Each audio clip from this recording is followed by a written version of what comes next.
बहुत समय पहले ऊंची ऊंची पहाड़ियों और दूर दूर तक फैले हरे भरे खेतों के बीच एक छोटा सा लेकिन बेहद सुंदर गांव बसा हुआ था। उस गांव का नाम था शिवपुर। यह गांव किसी चित्र की तरह शांत और मनमोहक लगता था। चारों ओर प्रकृति की ऐसी सुंदरता फैली हुई थी कि जो भी पहली बार वहां आता वह उस जगह को कभी भूल नहीं पाता। सुबह का समय शिवपुर में सबसे ज्यादा खूबसूरत होता था।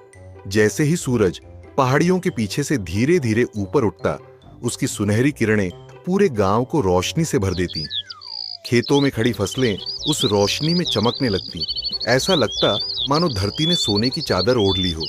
सुबह की ठंडी हवा में मिट्टी की ताजी खुशबू घुली रहती थी। खेतों के किनारे लगे नीम, पीपल और आम के पेड़ों की पत्तियां हवा के साथ धीरे धीरे हिलती और उनसे सरसराहट की मधुर आवाज आती। पेड़ों की डालियों पर बैठे पक्षी सुबह सुबह अपने मधुर गीत गाते। गौरैया, तोते और कोयल की आवाज पूरे वातावरण को जीवंत बना देती। दूर कहीं किसी किसान के बैलों की घंटियों की हल्की हल्की आवाज सुनाई देती, जो सुबह की शांति में और भी मधुर लगती थी। गांव की गलियां कच्ची थीं, लेकिन बहुत साफ सुथरी रहती थीं। मिट्टी और ईंटों से बने घरों के सामने छोटे छोटे आंगन थे। हर आंगन में कोई न कोई पेड़ जरूर होता। कहीं तुलसी का पौधा, कहीं अमरूद का पेड़, तो कहीं नीम की छांव। सुबह होते ही गांव के लोग अपने अपने काम में लग जाते थे। किसान अपने बैलों के साथ खेतों की ओर निकल जाते। महिलाएं घर के आंगन में झाड़ू लगाती, चूल्हे पर रोटी बनाती और बच्चों को स्कूल के लिए तैयार करती। हालांकि शिवपुर के लोग बहुत अमीर नहीं थे, लेकिन उनके चेहरों पर संतोष और खुशी साफ दिखाई देती थी। वे छोटी छोटी खुशियों में ही आनंद ढूंढ लेते थे। इसी शांत और सुंदर गांव में एक किसान रहता था, जिसका नाम रघु था। रघु एक मेहनती और मजबूत किसान था। उसका रंग धूप में काम करने के कारण थोड़ा सांवला हो गया था, लेकिन उसके चेहरे पर मेहनत की चमक दिखाई देती थी। उसके पास उपजाऊ खेत थे, दो मजबूत बैल थे और एक छोटा लेकिन बहुत प्यारा घर था। उस घर में उसके साथ उसकी पत्नी गौरी और उसकी 7 साल की प्यारी बेटी मीरा रहती थी। मीरा पूरे घर की खुशी थी। उसकी बड़ी बड़ी चमकती आंखें और उसकी मासूम मुस्कान पूरे घर को रोशनी से भर देती थी। सुबह होते ही वह आंगन में दौड़ती भागती रहती। कभी तितलियों के पीछे भागती, कभी पेड़ों से गिरते पत्तों को पकड़ने की कोशिश करती। उसे अपने पिता से बहुत प्यार था। जैसे ही रघु खेत से लौटता, वह दौड़कर उसके पास जाती और उसकी गोद में चढ़ जाती। मीरा की हंसी पूरे घर को खुशियों से भर देती थी। रघु की पत्नी गौरी भी बहुत समझदार और शांत स्वभाव की महिला थी। वह पूरे घर को बड़े प्यार से संभालती थी। सुबह वह सबसे पहले उठती, आंगन में झाड़ू लगाती, तुलसी के पौधे को पानी देती और फिर चूल्हे पर रोटी बनाती। उसके हाथों की बनी रोटी और दाल का स्वाद पूरे गांव में मशहूर था। गौरी का स्वभाव बहुत संतोषी था। वह हमेशा कहती थी कि जीवन में खुश रहने के लिए बहुत ज्यादा धन की जरूरत नहीं होती। बाहर से देखने पर रघु का जीवन बिल्कुल सुखी और शांत दिखाई देता था। उसके पास खेत थे, घर था, एक प्यार करने वाली पत्नी थी और एक प्यारी बेटी थी। लेकिन धीरे धीरे उसके मन में एक ऐसी भावना जन्म लेने लगी थी जो उसके जीवन की शांति को नष्ट करने वाली थी। वह भावना थी लालच। शुरुआत में यह भावना बहुत छोटी थी, जैसे किसी बीज की तरह। लेकिन समय के साथ साथ वह बीज धीरे धीरे बढ़ने लगा। जब भी रघु गांव के किसी अमीर आदमी को देखता, तो उसके मन में एक सवाल उठता, मेरे पास इतना धन क्यों नहीं है? उसे लगने लगा कि जीवन में सबसे बड़ी चीज धन है।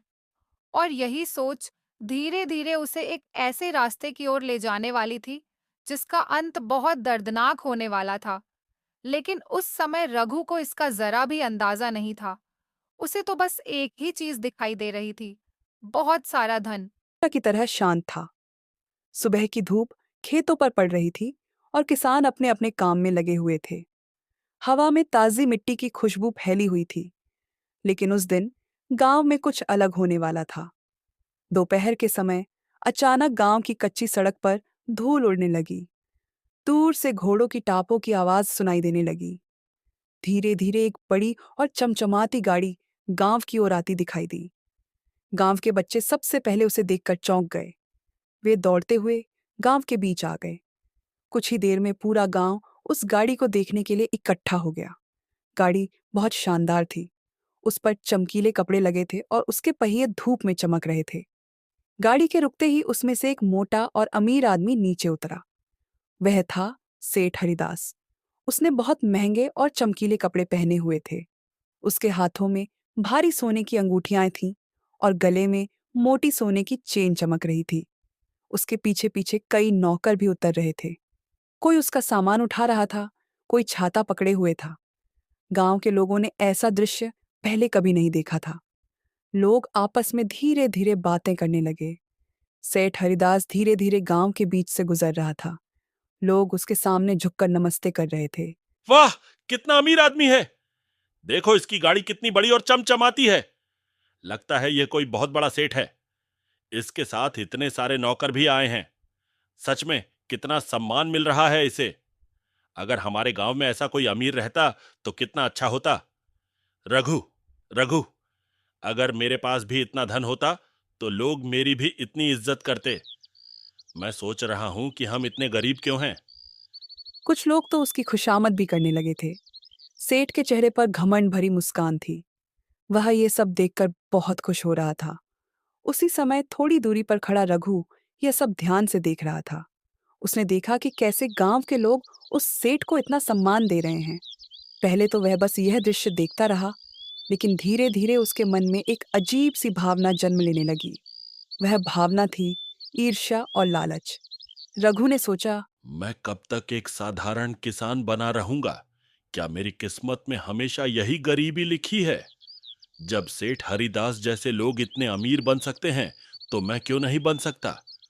मैं भी एक दिन इतना अमीर बनूंगा कि पूरा गांव मेरा नाम सम्मान से लेगा। लोग मुझे देखकर कहेंगे कि देखो, यही है वह आदमी जिसने अपनी किस्मत खुद बदली है। शाम धीरे धीरे रात में बदल रही थी। आसमान में तारे चमकने लगे थे। गांव के ज्यादातर घरों में चूल्हे जल रहे थे। रघु भी खेत से काम खत्म करके घर लौट आया था, लेकिन आज उसके चेहरे पर वही शांति नहीं थी जो हमेशा होती थी। वह आंगन में बैठा हुआ था और किसी गहरी सोच में डूबा हुआ था। उसकी पत्नी गौरी यह बात तुरंत समझ गई। वह चूल्हे से रोटी बनाकर आई और रघु के पास बैठ गई। रघु, मैं कई दिनों से देख रही हूँ कि तुम बहुत बदल गए हो। पहले तुम खेत में काम करते समय गाना गुनगुनाते थे, लेकिन अब तुम्हारे चेहरे पर हमेशा चिंता और बेचैनी दिखाई देती है। क्या बात है? क्या कोई परेशानी है जो तुम मुझसे छुपा रहे हो? धन कमाना गलत नहीं है, लेकिन धन के पीछे इतना भागना भी ठीक नहीं है। हमारे पास जो है वही हमारे लिए काफी है। मुझे डर लगता है कि कहीं तुम्हारी यह बेचैनी तुम्हें किसी बड़ी मुसीबत में ना डाल दे। रघु, सच्ची खुशी सोने चांदी में नहीं मिलती। सच्ची खुशी परिवार के साथ और संतोष में मिलती है। यह सुनकर गौरी एकदम चौंक गई। उसे समझ ही नहीं आया कि रघु अचानक ऐसा क्यों सोचने लगा। लेकिन रघु के मन में अब कुछ और ही चल रहा था। उसकी आंखों में अब धन की चमक बस चुकी थी। गौरी ने शांत होकर रघु की बात सुनी। फिर उसने धीरे से मुस्कुराकर जवाब दिया। उसी समय उनकी छोटी बेटी मीरा खेलते खेलते उनके पास आकर बैठ गई। उसे अपने माता पिता की बातें सुनने में बहुत मजा आता था। मीरा की यह बात सुनकर गौरी हल्के से मुस्कुरा दी, लेकिन रघु चुप हो गया। उसके मन में अब भी वही विचार घूम रहे थे। धन, दौलत और अमीरी। उसके दिल में लालच की आग अब पहले से भी ज्यादा तेज हो चुकी थी, और यही आग आगे चलकर उसके जीवन को एक ऐसे मोड़ पर ले जाने वाली थी जहां से लौटना बहुत मुश्किल होने वाला था। अगर जंगल में सच में खजाना छिपा हुआ है तो वह खजाना मेरा ही होना चाहिए। मैं इतनी मेहनत करता हूं, फिर भी मेरे पास इतना धन नहीं है। शायद किस्मत मुझे यही मौका दे रही है। मुझे किसी की बातों से डरने की जरूरत नहीं है। अगर थोड़ा जोखिम उठाना पड़े तो भी मैं पीछे नहीं हटूंगा। तुम ऐसा क्यों कह रहे हो? हमारे पास अपना घर है। हमारे पास खेत है जिनमें हम मेहनत करके अन्न उगाते हैं। हमारे पास खाने के लिए खाना है। हमारा परिवार साथ है। और क्या चाहिए? सच्ची खुशी धन में नहीं, संतोष में होती है रघु। पापा, आप इतने उदास क्यों हो? पापा, बहुत सारा धन होगा तो क्या होगा? क्या तब हम सच में ज्यादा खुश हो जाएंगे? लेकिन बाबा, मैं तो अभी भी बहुत खुश हूँ। मुझे तो आप और माँ के साथ रहना ही सबसे अच्छा लगता है। तुम नहीं समझोगी गौरी। मैं चाहता हूं कि हमारे पास बहुत सारा धन हो, इतना कि पूरे गांव में हमारी चर्चा हो। तब लोग हमें भी सम्मान देंगे। तब हमारी जिंदगी पूरी तरह बदल जाएगी। मीरा, जब हमारे पास बहुत सारा धन होगा तब हम बहुत खुश होंगे। उसे लगता था कि दुनिया में सम्मान केवल अमीर लोगों को मिलता है। उसे बार बार सेठ हरिदास की चमकदार गाड़ी, महंगे कपड़े और लोगों का झुककर नमस्कार करना याद आता था। धीरे धीरे उसकी सोच बदलने लगी। जहां पहले वह मेहनत और संतोष में विश्वास करता था, वहीं अब उसे जल्दी अमीर बनने के सपने दिखाई देने लगे। एक दिन दोपहर के समय वह जंगल के पास वाले रास्ते से गुजर रहा था। गांव शिवपुर में कुछ दिनों से एक अजीब चर्चा चल रही थी। लोग आपस में धीरे धीरे बात करते हुए एक रहस्यमयी साधु का जिक्र कर रहे थे। कहा जा रहा था कि पास के घने जंगल में एक महान साधु रहते हैं जिनके पास असाधारण शक्तियां हैं। कुछ लोग बताते थे कि उन्होंने बीमार लोगों को ठीक कर दिया। कुछ कहते थे कि उन्होंने सूखे खेतों में फिर से हरियाली लौटा दी। इन कहानियों ने पूरे गांव में उत्सुकता और आश्चर्य फैला दिया। रघु ने भी यह सब सुना। पहले तो उसने इन बातों को सामान्य अफवाह समझा, लेकिन जब उसने देखा कि कई लोग पूरे विश्वास के साथ यह बातें कर रहे हैं तो उसके मन में उम्मीद की एक नई चिंगारी जली। उसके मन में एक विचार बार बार आने लगा, अगर सच में उस साधु के पास चमत्कारी शक्तियां हैं तो शायद वह मुझे अमीर बना सकते हैं। उसका लालच अब इतना बढ़ चुका था कि उसे यह विचार बिल्कुल सही लगने लगा। उसने यह बात अपनी पत्नी गौरी को बताई। गौरी ने उसे समझाने की कोशिश की कि ऐसी शक्तियों के पीछे भागना ठीक नहीं होता, लेकिन रघु के मन में धन पाने की तीव्र इच्छा इतनी बढ़ चुकी थी कि उसने गौरी की बातों पर ध्यान ही नहीं दिया। अगली सुबह सूरज उगने से पहले ही वह चुपचाप घर से निकल पड़ा। जंगल का रास्ता लंबा और कठिन था। ऊंचे ऊंचे पेड़, झाड़ियों से भरे रास्ते और पक्षियों की अजीब आवाजें वातावरण को रहस्यमय बना रही थी। रघु कई घंटे तक चलता रहा। आखिरकार उसे एक छोटी सी कुटिया दिखाई दी।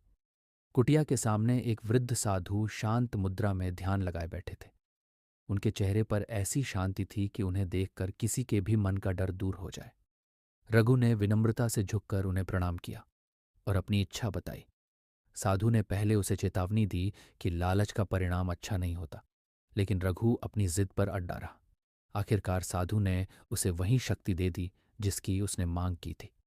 अगली सुबह जब रघु ने किसी वस्तु को छुआ और वह सोना बन गई तो वह खुशी से पागल हो उठा। लेकिन धीरे धीरे वही शक्ति उसके लिए सबसे बड़ी मुसीबत बन गई। जब वह खाना खाने बैठा तो रोटी सोना बन गई। जब पानी पीना चाहा तो पानी भी सोना बन गया। अब उसे अपनी गलती का एहसास होने लगा। लेकिन सबसे बड़ा दुख तब हुआ जब उसकी छोटी बेटी मीरा दौड़कर उससे लिपट गई और सोने की मूर्ति बन गई। उस पल रघु की दुनिया टूट गई। अब उसे समझ में आया कि लालच ने उससे उसकी सबसे कीमती चीज छीन ली है। पछतावे से भरा हुआ रघु फिर से जंगल की ओर भागा और साधु से अपनी शक्ति वापस लेने की विनती की। साधु ने उसे एक लोटा जल दिया और कहा कि उसे घर जाकर सब पर छिड़क दे। जब रघु ने ऐसा किया तो धीरे धीरे सब कुछ फिर से सामान्य हो गया। उसकी बेटी मीरा भी फिर से जीवित हो गई। उस दिन के बाद रघु पूरी तरह बदल गया। अब वह लालच से दूर रहकर संतोष और